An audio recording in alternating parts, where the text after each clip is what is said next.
no. Lord, please send some help.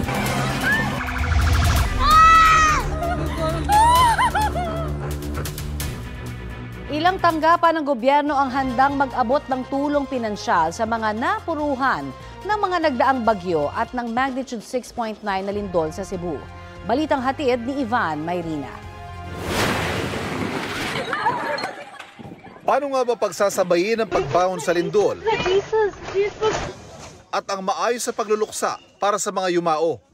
Sa pagdami pa ng mga nasawi, sa mahigit 70 na, inaasahan pang tataas habang tuloy ang retrieval operation. Tiniyak ng DSWD na sasagutin na nito ang pagpapalibing sa kanila bukod pa sa cash assistance. DSWD na po ang magbabayad o magsisettle nung burial expenses na na-incur nung mga pamilya nga po na nila iisipin yung gagastusin para nga sa pagpapalibing. On top of that, we have also provided 10,000 pesos na financial assistance po sa kanila. Kung nakaligtas naman pero nasaktan, tatanggap ng 10,000 piso ring financial assistance. Kahit hindi nasugatan kung kwalipikado naman para maging benepisyaryo, aabutan din ng tulong sa pamamagitan ng emergency cash transfer. Inaasahan pasok dito ang pinakamahihirap na nasiraan ng tahanan o nawalan ng kabuhayan. Maging ang mga may trabaho na kailangan ng biglaang paggastos, maaaring mag-calamity loan kung miyembro ng Social Security System o SSS. Bukod sa mga nilindol, bukas din ito para sa mga naapektuhan ng bagyong Mirasol, Nando at Opong. Kung nakatira at nagtatrabaho sa mga lugar na isinailalim sa state of calamity, pwede mag-loan ng 3 hanggang 20,000 piso, depende sa buwan ng kontribusyon.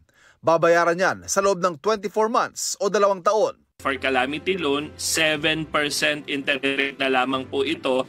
Dati po ay 10%. Kaya po, mas maigi na po ngayon ang aming calamity loan program. Bukod sa ganyang mga tulong, may hiwalay na pag-alalay din ang mga quick response team ng DSWD sa mga posibleng apektado ng trauma. Napakalaga kasi yung isinasagawa rin na psychosocial mental health services. Yung pong incident stress debriefing na isinasagawa ng ating pong mga social workers. Samantala, 85% na ng mga nilindol ang meron na muling kuryente. Inaasahan maibalik ng supply sa lahat bago matapos ang linggo ito. Siguro po ang pinakamalaking hamon po sa mga aftershocks kung saan kasi po pag malakas po baka po temporarily stop po yung aming restoration efforts. Ivan Mayrina nagbabalita para sa GMA Integrated News.